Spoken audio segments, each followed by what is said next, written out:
Hello and welcome. Thank you all so much for joining us today. We are excited to share with you our presentation. My name is Lakeisha Neal, and I'm joined by my colleague, Nicole Padilla. Nicole, say hello. Hello. And welcome everyone to combining social emotional learning and social studies in your elementary classroom. With that being said, I want to go ahead and jump right on into the topic at hand. So for those of you that are unaware or wondering what exactly is social emotional learning, let's talk a little bit about it. Social emotional learning is the process through which children and adults are acquiring and effectively applying knowledge. They're looking at how to acquire those attitudes and skills necessary to really understand and manage their emotions, to set and achieve positive goals, and to feel and show empathy for others. It's how we establish and maintain positive relationships and make responsible decisions. So when we think about social and emotional learning, this is one of those facets that's all encompassing across the board and skills that our children are going to need to be active and productive young citizens. When we think about the different dimensions that take place within social and emotional learning, CASEL has put forth a pretty detailed framework that consists of these 5 areas. The first being self-awareness. So when we think about self-awareness, we're looking at how we understand ourselves, how well do we work with others, how do we make good decisions. But self-awareness is how we identify our emotions, how we identify ourself, our self-perception, those strengths that we have, recognizing those, having that great self-confidence, and also looking at self-efficacy. On the other side of that is self-management. And self-management is simply looking at how do we discipline ourselves? How do we motivate ourselves? How do we persevere when we're faced with the challenge? How do we control those impulses and manage our stress? So those are the first 2 realms that make up that social emotional learning. Then we move into that social awareness. And when we get into social awareness, this is really how are we empathizing with others? What type of perspectives are we developing? Do we appreciate diversity? Do we show respect for others?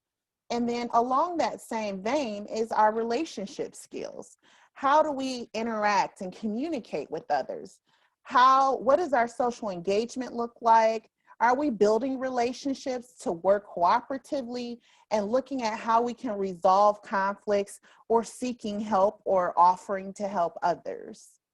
And last but not least is the responsible decision-making realm. So when we think about that responsible decision-making piece, that's how we're able to identify problems, analyze different situations, how we solve those problems. Are we reflective in our problem solving? And are we ethical and responsible? So ultimately, when we think about social emotional learning as a whole, this is everything encompassed from how resilient we are, how we manage our anger, how we deal with different conflicts, how we deal with others. Basically, it's the underlying principles of everything that we do and how we interact with one another as individuals. But what's really important to call out is that when we look at social emotional learning, it's helping our children to understand that they want to be intentional in all those areas. So when we dig into social emotional learning, we want to ensure that students are having these experiences and developing these skills, not just at home or in the community, but also in the classroom. So what does social and emotional learning look like? In the classroom, it's the curriculum and it's how you deliver instruction. It's ensuring that our students are being exposed to curriculum that gives them an opportunity to develop in all of these areas, while also having a school that has practices and policies in place that fully align with what's being done and what students are seeing in their homes and communities. So this is really a systematic approach to ensuring that social and emotional learning is all encompassed across every one of the primary realms where students are engaged. That's home, that's school, and in their classrooms. So why is it important? Where social emotional learning has research that backs it. There's national evidence that shows that incorporating this has a lot of different benefits. So if we look at science links to social emotional learning, there's some links that show some of the positives. So things like better social and emotional skills, improved attitudes about yourself, really positive behavior in the classroom, and even improved performance on students' academic achievement when it comes to standardized testing. Also, we found that students that engage in social and emotional learning, they tend to have fewer conduct problems, less emotional stress, and they're more entailed not to have drug usage. In terms of the benefits to the teachers, social and emotional learning being incorporated into the actual classroom has benefits for educators as well. So those teachers that possess social and emotional competencies, those are teachers that are more likely to stay in the classroom longer. Why would you say that? Why would they stay in the classroom longer? Because they're less stressed. They understand the links of how to actually interact with kiddos, how to help them to manage some of the situations, and they themselves know how to manage their stresses a little bit better, which keeps them in the classroom longer. So there's a lot of association in terms of benefits for both students as well as adults.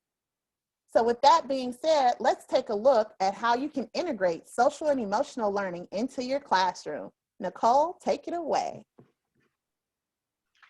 Thank you. The next few slides, we're going to talk about some activities that you can do with your kiddos on some evidence-based practices with social emotional learning. Next slide, please.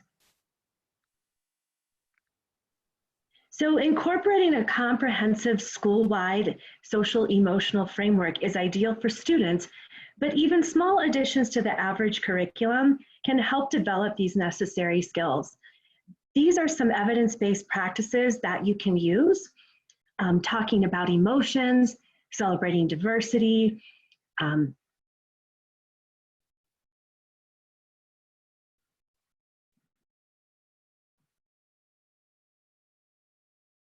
outline clear behavior expectations and classroom rules, teamwork initiatives to build community, incorporating hands-on learning, discussing empathy, teaching stress management skills, encouraging civil discourse through discussion, having group learning initiatives, and then having a journal activities that check in and reflect.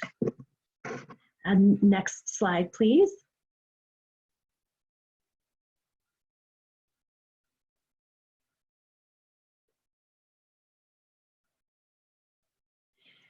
Here's an example of a hands-on activity in kindergarten. In this particular lesson titled, How Have You Changed? The objectives are that the students will be able to recognize changes over time, distinguish past, present, and future time, and use correct vocabulary associated with time. The students are learning about Roger, how he's changed over time, and that change is another word for different. Through the readings, activities, and group discussions, the students are learning to identify with self-perception, looking at themselves as being babies, past, current, present in kindergarten, and then also into the future. These types of things also help to build self-awareness, self-perception, and self-confidence. Next slide, please.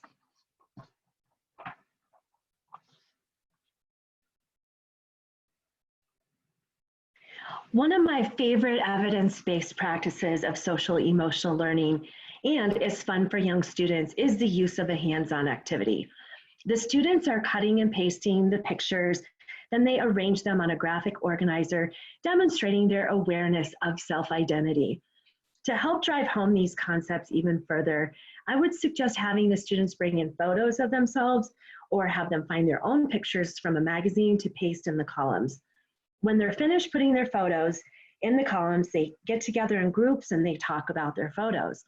This helps to develop social awareness, respect for others, appreciating diversity, in addition to building relationship skills such as learning communication skills and working cooperatively. Lakeisha is going to share with you a sample of a first grade lesson. Thank you so much, Nicole. Wow, that was super exciting. It was really interesting to learn about Roger and to see how he developed from the past to the present to the future. Well, that Roger guy, he likes to stay into stuff. So let's move on and look at some teamwork or collaborating experiences that students would get in the first grade, looking at our Young Citizens program.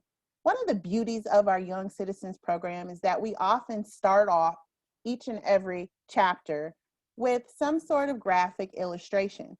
This chapter is no different. So looking at this illustration, you can see that there is some sort of a conflict. So when we look at the graphic, if you take a few moments and direct your attention to the right side of the page, you can see that Roger and Lena are having a little bit of a misunderstanding. So you can see Roger says, I had the hose first. Lena says, no, I had it first. The teacher comes in and she wants to know what's going on. What are you guys fighting about? Roger says, it's my turn. Oh no, Lena says, it's my turn to water the garden. And so the teacher says, how can you solve the problem? So ultimately, they come up with the solution of we can water the garden together and we can take turns. So this is a beautiful scenario that looks at some of the key situations and scenarios that kids are going to experience as first graders. Being equipped with the skills that they need to problem solve and find viable solutions is essential to their development into young citizens. So we can find evidence of all 5 dimensions of social emotional learning evident in this particular scenario. We can see that there have to be a degree of self-awareness that both Roger as well as Lena, that they have to be able to identify what their emotions are, whether they're angry or they feel slighted. They have to be able to identify those emotions. Even to extend the lesson, a teacher could talk about what do they think the other person is feeling based on just looking at the illustration, because they have some really powerful facial expressions. Don't you agree? So when we dive into the second area, looking at social awareness, that's when we're looking at how are we able to understand others, but can we understand them while also having respect?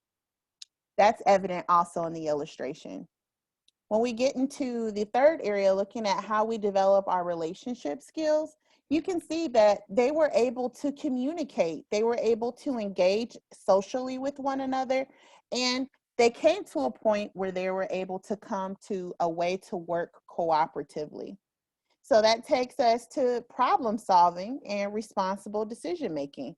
The two analyzed the situation, they evaluated, they reflected, and ultimately they were able to come to a place where they could manage their impulse controls, self-discipline, and come up with a great resolution.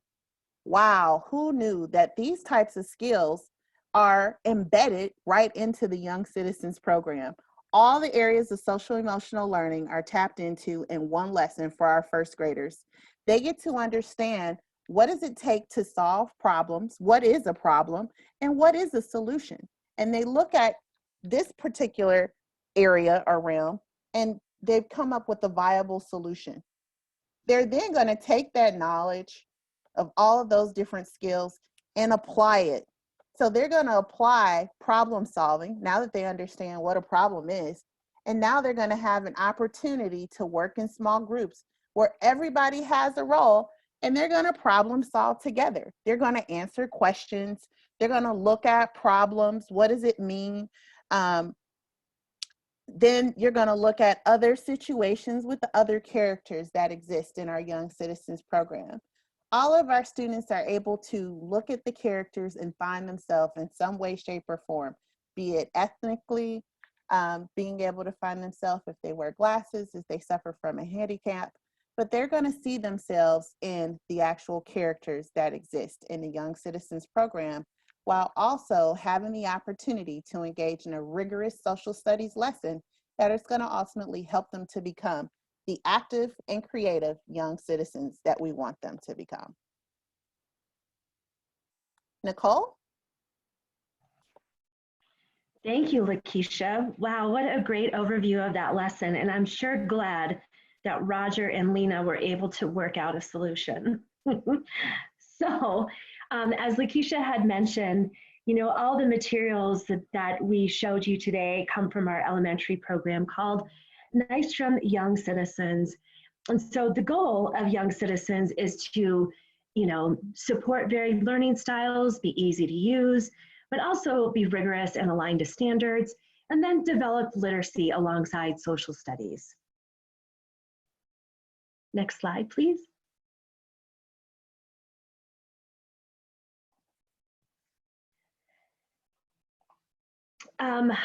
In addition, there are English language arts skills that are integrated within social studies content in the Young Citizens program.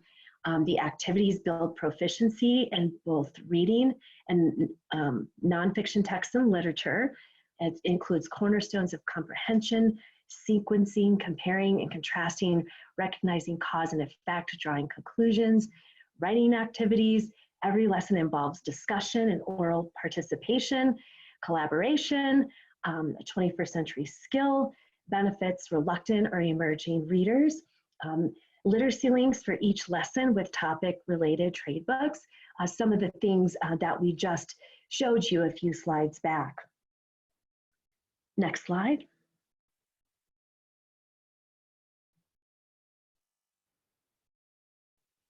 And the Nystrom Young Citizens program has been carefully developed according to 3 measures of educational integrity: social studies standards, the C3 framework for social studies, and the progression of depth of knowledge. Next slide, please.